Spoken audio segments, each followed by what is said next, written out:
Hey everyone, this is Daniel Palla with Christian Adventure Gamer. I'm here with Daywalker Syndicate, and Nate is going to show us Wild Realms. Hi everybody, thanks for stopping by. This is Wild Realms. It's a 1 to 4 player set collection competitive game with a little bit of hand management, a little bit of dice combat. So what you're trying to do in the game is essentially discover and fill up and defend your kingdom while you're building it. And that works through these cards, and this is a realm card. There's one for each of the types of realms: fire, air, water, and land. And when you find one, you're going to play it onto the board into its given slot. Then, as the game progresses, you want to build up animals to defend that realm. Ultimately, you want to have 5 animals, one from each of the classes that are designated by these symbols along the right side of the card.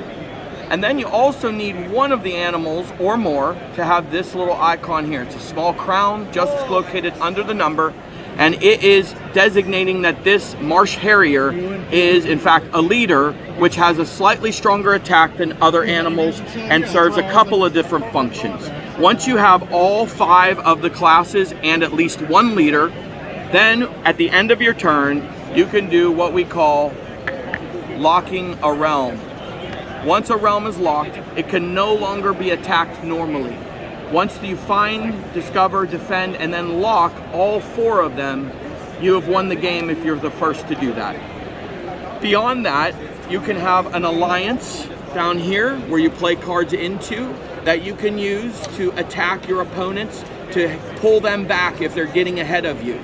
This helps you win the game, and it's the only way to trigger some of the very powerful effects, abilities that these animals have.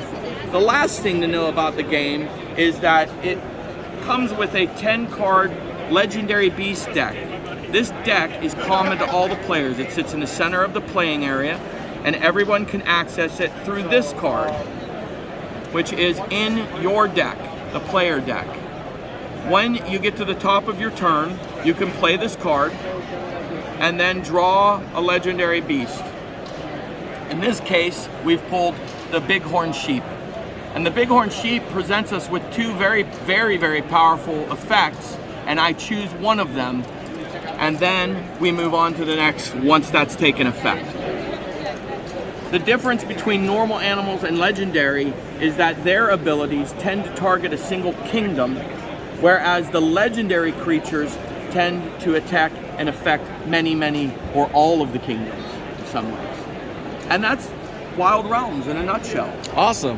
So is there only one board, or does each player get their own? This is actually a player board. There are 4 of these in the game. Each one is a different theme: air, fire, water, and land. Okay. It's aesthetic.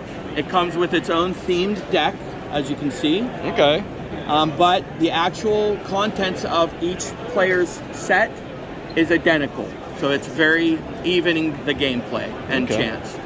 Awesome. So where can people find this game if they're not here at Gen Con? So this game is only currently available on wildrealmsgame.com. wildrealmsgame.com. That takes you to our website where you can order it. Awesome. Thank you very much. Great. Thanks for stopping by.